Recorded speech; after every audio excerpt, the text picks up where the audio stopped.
Chapter 13. Nicolas Flamel. Dumbledore had convinced Harry not to go looking for the Mirror of Erised again, and for the rest of the Christmas holidays the invisibility cloak stayed folded at the bottom of his trunk. Harry wished he could forget what he'd seen in the mirrors easily, but he couldn't. He started having nightmares. Over and over again he dreamed about his parents disappearing in a flash of green light, while a high voice cackled with laughter. "You see, Dumbledore was right. That mirror could drive you mad," said Ron when Harry told him about these dreams.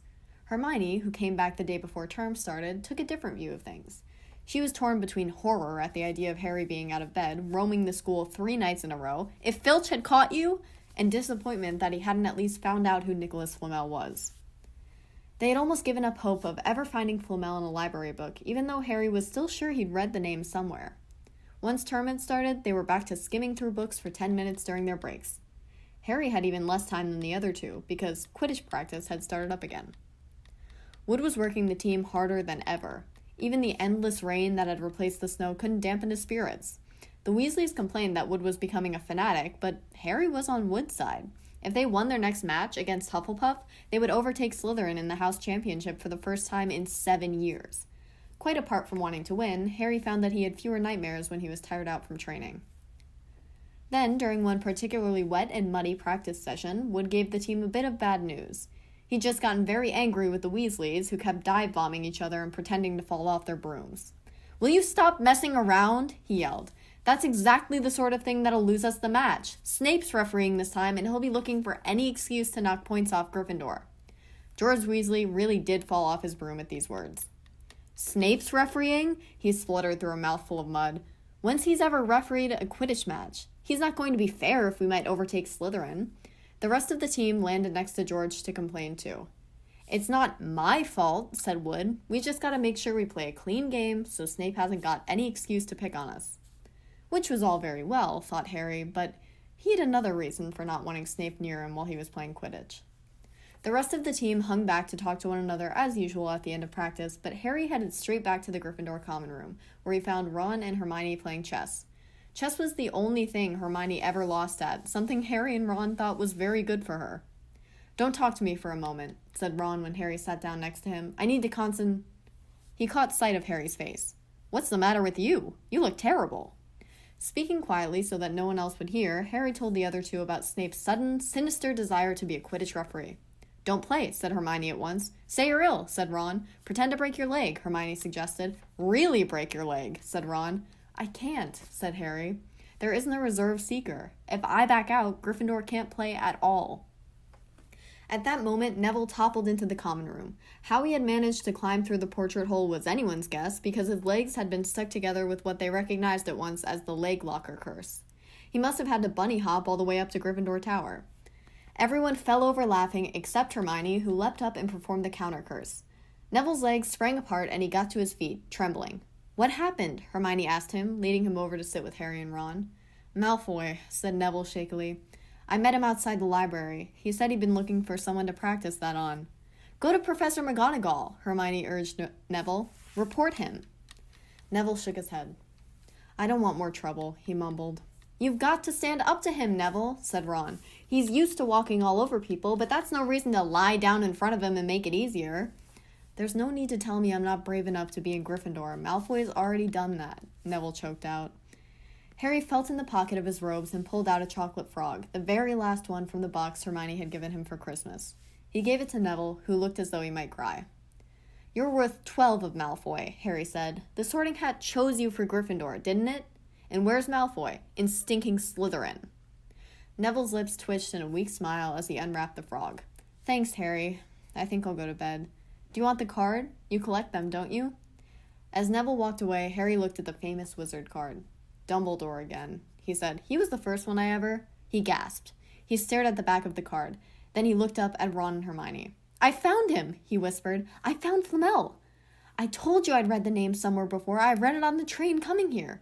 Listen to this. Dumbledore is particularly famous for his defeat of the dark wizard Grindelwald in 1945, for the discovery of the 12 uses of dragon's blood, and his work on alchemy with his partner, Nicolas Flamel." Hermione jumped to her feet. She hadn't looked so excited since they'd gotten back the marks for the very first piece of homework. "Stay there," she said, and she sprinted up the stairs to the girls' dormitories. Harry and Ron barely had time to exchange mystified looks before she was dashing back, an enormous old book in her arms. "I never thought to look in here," she whispered excitedly. "I got this out of the library weeks ago for a bit of light reading." "Light?" said Ron, but Hermione told him to be quiet until she'd looked something up and started flicking frantically through the pages, muttering to herself. At last, she found what she was looking for. "I knew it! I knew it!" "Are we allowed to speak yet?" said Ron grumpily. Hermione ignored him. "Nicolas Flamel," she whispered dramatically, "is the only known maker of the Sorcerer's Stone." This didn't have quite the effect she'd expected. "The what?" said Harry and Ron. "Oh, honestly, don't you two read? Look, read that, there." She pushed the book toward them, and Harry and Ron read. "The ancient study of alchemy is concerned with making the Sorcerer's Stone a legendary substance with astonishing powers. The stone will transform any metal into pure gold. It also produces the elixir of life, which will make the drinker immortal. There have been many reports of the Sorcerer's Stone over the centuries, but the only stone currently in existence belongs to Mr. Nicolas Flamel, the noted alchemist and opera lover. Mr. Flamel, who celebrated his 665th birthday last year, enjoys a quiet life in Devon with his wife, Perenelle, 658. "See?" said Hermione when Harry and Ron had finished. "The dog must be guarding Flamel's Sorcerer's Stone. I bet he asked Dumbledore to keep it safe for him because they're friends and he knew someone was after it. That's why he wanted the stone moved out of Gringotts." "A stone that makes gold and stops you from ever dying?" said Harry. "No wonder Snape's after it. Anyone would want it." "And no wonder we couldn't find Flamel in that study of recent developments in wizardry," said Ron. "He's not exactly recent if he's 665, is he?" The next morning, in Defense Against the Dark Arts, while copying down different ways of treating werewolf bites, Harry and Ron were still discussing what they'd do with a Sorcerer's Stone if they had one. It wasn't until Ron studied by his own Quidditch team that Harry remembered about Snape in the coming match. "I'm going to play," he told Ron and Hermione. "If I don't, all the Slytherins will think I'm just too scared to face Snape. I'll show them. It'll really wipe the smiles off their faces if we win." "Just as long as we're not wiping you off the field," said Hermione. As the match drew nearer, however, Harry became more and more nervous, whatever he told Ron and Hermione. The rest of the team wasn't too calm either. The idea of overtaking Slytherin in the House Championship was wonderful. No one had done it for 7 years, but would they be allowed to? With such a biased referee? Harry didn't know whether he was imagining it or not, but he seemed to keep running into Snape wherever he went. At times, he even wondered whether Snape was following him, trying to catch him on his own. Potions lessons were turning into a sort of weekly torture. Snape was so horrible to Harry. Could Snape possibly know that they'd found out about the Sorcerer's Stone? Harry didn't see how he could. Yet, he sometimes had that horrible feeling that Snape could read minds. Harry knew, when they wished him good luck outside the locker rooms the next afternoon, that Ron and Hermione were wondering whether they'd ever see him alive again. This wasn't what you'd call comforting. Harry hardly heard a word of Wood's pep talk as he pulled on his Quidditch robes and picked up his Nimbus 2000.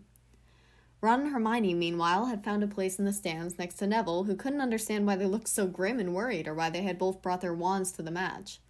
Little did Harry know that Ron and Hermione had been secretly practicing the leg locker curse. They'd gotten the idea from Malfoy using it on Neville, and were ready to use it on Snape if he showed any sign of wanting to hurt Harry.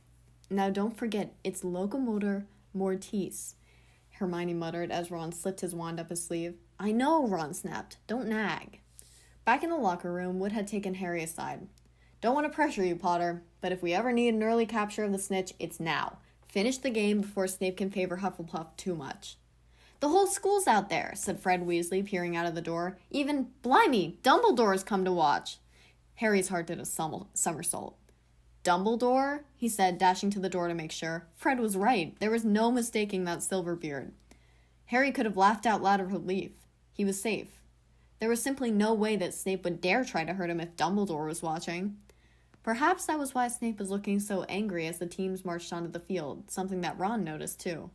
"I've never seen Snape look so mean," he told Hermione. "Look, they're off! Ouch!" Someone had poked Ron in the back of the head. It was Malfoy. "Oh, sorry, Weasley, didn't see you there." Malfoy grinned broadly at Crabbe and Goyle. "Wonder how long Potter's going to stay on his broom this time. Anyone want to bet? What about you, Weasley?" Ron didn't answer. Snape had just awarded Hufflepuff a penalty because George Weasley had hit a bludger at him. Hermione, who had all her fingers crossed in her lap, was squinting fixedly at Harry, who was circling the game like a hawk, looking for the snitch. You know how I think they choose people for the Gryffindor team? Said Malfoy loudly a few minutes later as Snape awarded Hufflepuff another penalty for no reason at all. It's people they feel sorry for. See, there's Potter, who's got no parents, and then there's the Weasleys, who've got no money. You should be on the team, Longbottom. You've got no brains. Neville went bright red, but turned in his seat to face Malfoy. I'm worth 12 of you, Malfoy, he stammered. Malfoy, Crabbe, and Goyle howled with laughter, but Ron, still not daring to take his eyes from the game, said, You tell him, Neville. Longbottom, if brains were gold, you'd be poorer than Weasley, and that's saying something. Ron's nerves were already stretched to the breaking point with anxiety about Harry. I'm warning you, Malfoy, one more word. Ron, said Hermione suddenly. Harry! What? Where? Harry suddenly had gone into a spectacular dive, which drew gasps and cheers from the crowd. Hermione stood up, her crossed fingers in her mouth, as Harry streaked toward the ground like a bullet. You're in luck, Weasley. Potter's obviously spotted some money on the ground, said Malfoy. Ron snapped. Before Malfoy knew what was happening, Ron was on top of him, wrestling him to the ground. Neville hesitated, then clambered over the back of his seat to help. Come on, Harry! Hermione screamed, leaping onto her seat to watch as Harry sped straight at Snape. She didn't even notice Malfoy and Ron rolling around under her seat, or the scuffles and yelps coming from the whirl of fists that was Neville, Crabbe, and Goyle. Up in the air, Snape turned on his broomstick just in time to see something scarlet shoot past him, missing him by inches. The next second, Harry had pulled out of the dive, his arm raised in triumph, the snitch clasped in his hand. The stands erupted. It had to be a record. No one could ever remember the snitch being caught so quickly. Ron, where are you? The game's over. Harry's won. We've won. Gryffindor is in the lead, shrieked Hermione, dancing up and down on her seat and hugging Pavarti Patil in the row in front. Harry jumped off his broom, a foot from the ground. He couldn't believe it. He'd done it. The game was over. It had barely lasted 5 minutes. As Gryffindors came spilling onto the field, he saw Snape land nearby, white-faced and tight-lipped. Then Harry felt a hand on his shoulder and looked up into Dumbledore's smiling face. Well done, said Dumbledore quietly, so that only Harry could hear. Nice to see you haven't been brooding about that mirror, been keeping busy. Excellent. Snape spat bitterly on the ground. Harry left the locker room alone sometime later to take his Nimbus 2000 back to the broom shed. He couldn't ever remember feeling happier. He'd really done something to be proud of now. No one could say he was just a famous name anymore. The evening air had never smelled so sweet. He walked over the damp grass, reliving the last hour in his head, which was a happy blur. Gryffindors running to lift him onto their shoulders, Ron and Hermione in the distance, jumping up and down, and Ron cheering through a heavy nosebleed. Harry had reached the shed. He leaned against the wooden door and looked up at Hogwarts, with its windows glowing red in the setting sun. Gryffindor in the lead. He'd done it. He'd shown Snape. And speaking of Snape, a hooded figure came swiftly down the front steps of the castle. Clearly not wanting to be seen, it walked as fast as possible toward the Forbidden Forest. Harry's victory faded from his mind as he watched. He recognized the figure's prowling walk. Snape sneaking into the forest while everyone else was at dinner. What was going on? Harry jumped back on his Nimbus 2000 and took off. Gliding silently over the castle, he saw Snape enter the forest at a run. He followed. The trees were so thick he couldn't see where Snape had gone. He flew in circles, lower and lower, brushing the top branches of trees until he heard voices. He glided toward them and landed noiselessly in a towering beech tree. He climbed carefully along one of the branches, holding tight to his broomstick, trying to see through the leaves. Below, in a shadowy clearing, stood Snape, but he wasn't alone. Quirrell was there too. Harry couldn't make out the look on his face, but he was stuttering worse than ever. Harry strained to catch what they were saying. Don't know why you wanted to meet here of all places, Severus. Oh, I thought we'd keep this private, said Snape, his voice icy. Students aren't supposed to know about the Sorcerer's Stone after all. Harry leaned forward. He was mumbling something. Snape interrupted him. Have you found out how to get past that beast of Hagrid's yet? But Severus, You don't want me as your enemy, said Snape, taking a step toward him. I don't know what you know perfectly well what I mean. An owl hooted loudly, and Harry nearly fell out of the tree. He steadied himself in time to hear Snape say, Your little bit of hocus pocus. I'm waiting. But I don't... Very well, Snape cut in. We'll have another little chat soon, when you've had time to think things over and decided where your loyalties lie. He threw his cloak over his head and strode out of the clearing. It was almost dark now, but Harry could see Quirrell, standing quite still as though he was petrified. Harry, where have you been? Hermione squeaked. We won! You won! We won! Shouted Ron, thumping Harry on the back. And I gave Malfoy a black eye, and Neville tried to take on Crabbe and Goyle single-handed. He's still out cold, but Madame Pomfrey says he'll be all right. Talk about showing Slytherin. Everyone's waiting for you in the common room. We're having a party. Fred and George stole some cakes and stuff from the kitchens. Never mind that now, said Harry breathlessly. Let's find an empty room. You wait till you hear this. He made sure Peeves wasn't inside before shutting the door behind them. Then he told them what he'd seen and heard. So we were right. It is the Sorcerer's Stone, and Snape's trying to force Quirrell to help him get it. He asked if he knew how to get past Fluffy, and he said something about Quirrell's hocus pocus. I reckon there are other things guarding the stone apart from Fluffy, loads of enchantments probably, and someone would have done some anti-dark arts spell that Snape needs to break through. So you mean the stone's only safe as long as Quirrell stands up to Snape? Said Hermione in alarm. It'll be gone by next Tuesday, said Ron.